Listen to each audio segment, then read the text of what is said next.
मंत्री महोदय नितेश राणे,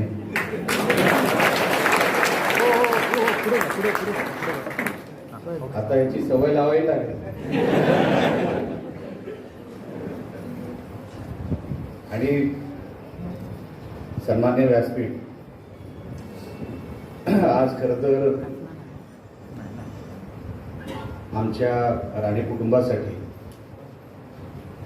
एक स्पेशल दिवस आहे, एक मोठा दिवस आहे.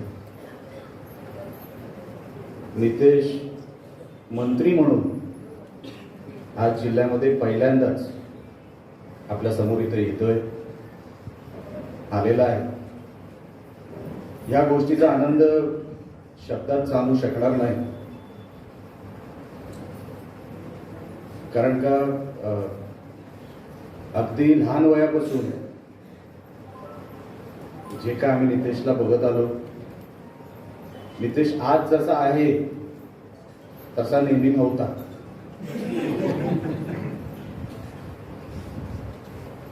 अतिशय शांत आणि घरातला मी मोठा असल्यामुळे सगळं काय मला पहिलं मिळायचं. पण त्यांनी कधी मिळालं नाही आणि ते निलेशला मिळालं अशी कधी तक्रार केली नाही. माझ्याकडे तरी केली नाही, त्यांच्याकडे केली असेल तर माहित नाही. एक मनाचा मोठेपणा लागतो. मी नेहमी म्हणतो की मंत्रीपद किंवा कुठलीही मोठी पद हे देव सिलेक्ट करत असतो, देव ती माणसं नेमत असतो. हे सगळ्यांना शक्य नसतं. मेहनत केली आहे. जसं मी म्हटलं, नितेश असा नव्हता, अतिशय वेगळा होता. मला अजूनही आठवतं, मी अमेरिकेत जाऊन काहीतरी 2 महिने झाले होते आणि तेव्हा मोबाईल फोन नव्हते. आम्ही त्या लँडलाईनवरून फोन करायचो आणि 2 महिन्यानंतर मी एकटाच गेलो होतो तिकडे. मी मुंबईत फोन केला, माझ्या घरी फोन केला आणि फोन केल्यानंतर मग बाबा बोलले, आई बोलली आणि मग नितेश फोनवर आला आणि मग आम्ही मराठीत एक दुसऱ्याशी बोलायला लागलो. माझं 2 वाक्य मराठीचं ऐकल्यानंतर तो मला बोलला की तू अजूनही मराठी बोलतोस. किती साधा होता. म्हणजे मला असं, त्याला असं वाटलं की मी अमेरिकेत गेलो म्हणजे आता की मराठी विसरलो. पण 2 महिन्यामध्ये त्याला असं वाटलं की मी इंग्लिशमध्ये बोलणार आणि मराठी मला येणार नाही. इतका साधा, इतका सरळ. आणि आजच्या जगामध्ये असा भाऊ मिळणं हे फक्त माझ्या नशिबात आहे. या गोष्टीचा खरोखरच मला आनंद आहे. खूप मेहनत केली त्यांनी. मी नेहमी म्हणतो की हे सगळं अंगावर घेणं, हे सगळे विषय मांडणं आणि ते लोकांना पटवून देणं हे काही सोपं नाही. हे सगळे विषय मांडत असताना सगळ्या बाजू सांभाळाव्या लागतात. आणि तो लहानपणापासूनच तसा हुशार, म्हणजे अभ्यासात हुशार, बाकी सगळ्यामध्ये मी हुशार. तर बाकीचं काय काय मी सांगत नाही, पण अभ्यासात अतिशय हुशार. आणि तो हुशार असल्यामुळे माझी अडचण व्हायची. तो झटकन पुढे घेऊन यायचा, बघ मला किती मार्क मिळाले. बोल हो, भूक लागले. आणि त्या डोक्याचा वापर त्यांनी राजकारणात आल्यानंतर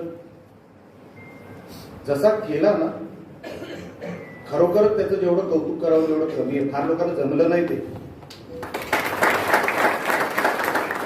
आणि ते जमणार देखील नाही. तर त्याच्यासाठी राणे फॅक्टरी लागते. आणि हे सगळं बघत असताना एक भाऊ म्हणून मला खरोखरच खूप समाधान वाटतं की ही अतिशय अवघड गोष्ट हे कशी केली असेल हे खरोखरच माझ्यासाठी पण एक कोड आहे. पण नितेश, तू करून दाखवलंस, त्या गोष्टीचा खरोखरच अभिमान आहे. आणि हे सोपं काम नव्हतं तुझ्यासाठी, मला माहिती आहे. त्याच्या अख्ख्या जगामध्ये त्याचा एकच मित्र, त्याचं नाव निलेश राणे. इतर वेळेला तुम्हाला नितेश राणे कधी हसताना दिसणार नाही, माझ्या बाजूलाच असताना दिसणार. आणि तुम्ही म्हणता मी हसत नाही,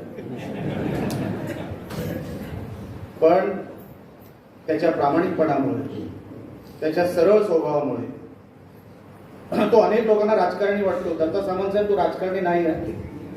नाही, खरोखर राजकारणी नाही.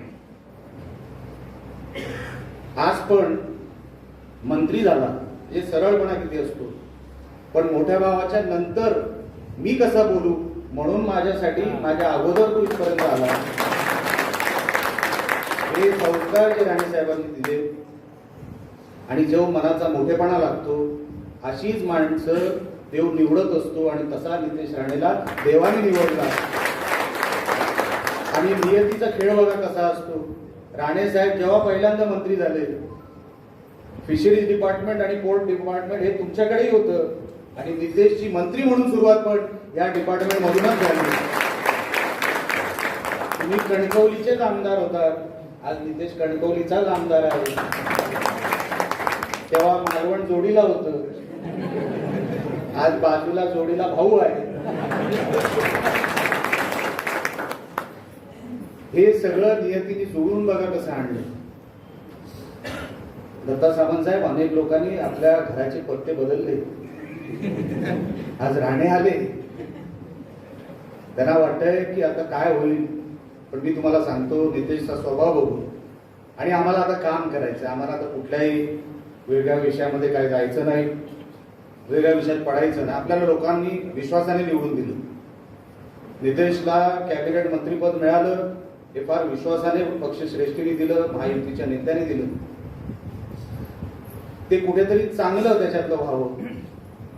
जे आम्ही माझ्या नेहमी आमच्या भाषणामध्ये बोलायचो की 2014चा काळ आठवा, त्याच्या अगोदरचा काळ आठवा, जेव्हा राणेसाहेब मंत्रिमंडळात होते आणि निधी आणायचा असतो, हे अनेक लोकांना माहित नव्हतं. कारण का राणेसाहेब होते तो निधी येणारच, हे मंत्र्यालाही माहित होतं, हे विधिमंडळालाही माहित होतं. अशी एक परत एकदा परिस्थिती इकडे निर्माण झालेली आहे. मी मनापासून, कारण का नितेशला पुढचं, आणि मलाही तिकडे जायचंय, नागरी सत्कार तिकडे कणकवलीला आहे. माझ्यानंतर भाषण नितेश करेल आणि राणेसाहेब करतील. पण सांगत असताना, नितेश खूप मोठा हो, ही अजून सुरुवात आहे, अजून तुला खूप मोठ्या पदांवर मला बघायचं आहे. आणि आम्हाला सगळ्यांना, कारण का तू मेहनत करू शकतो, तू एवढी मेहनत करून इथपर्यंत आलेला आहेस. फार लोक मेहनत करू शकत नाही, दिवसातले 24 तास देऊ शकत नाही, महिन्यातले 30 तास देऊ शकत नाही. तू असे अनेक वर्ष दिलेले आहेस आणि स्वतःला घडवलेलं आहेस. म्हणून आता हे सगळं तुझ्या अंगावर जरी असलं तरी आम्ही सगळे मिळून तुला मदत करू, आम्ही सगळे मिळून तुला तुझं काम हलकं करू, जड करणार नाही. कारण का मला सामंत साहेब बोलले होते, निलेश 23 नोव्हेंबर पर्यंत गप्प बसायचं आहे, त्याच्यानंतर काय करायचं हे सामंत साहेब तुम्ही बोलला नव्हता. पण आता नितेश राणेसाठी गप्प बसावं लागेल.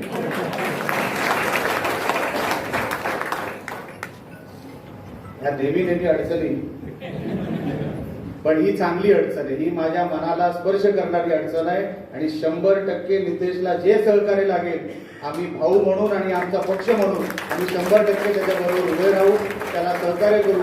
जसं मी बोललो, ह्या जिल्ह्यांनी आपल्यावर आशीर्वाद ठेवला, त्या जिल्ह्यांनी आपल्याला जे मागितलं तेवढं दिलं.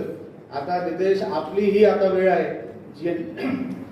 जिल्हा जे मागेल ते आपल्याला जिल्ह्यासाठी उभं करावं लागेल. तेवढं या ठिकाणी करतो. परत एकदा मला तुला शुभेच्छा देतो आणि इथेच थांबतो. जय हिंद, जय महाराष्ट्र.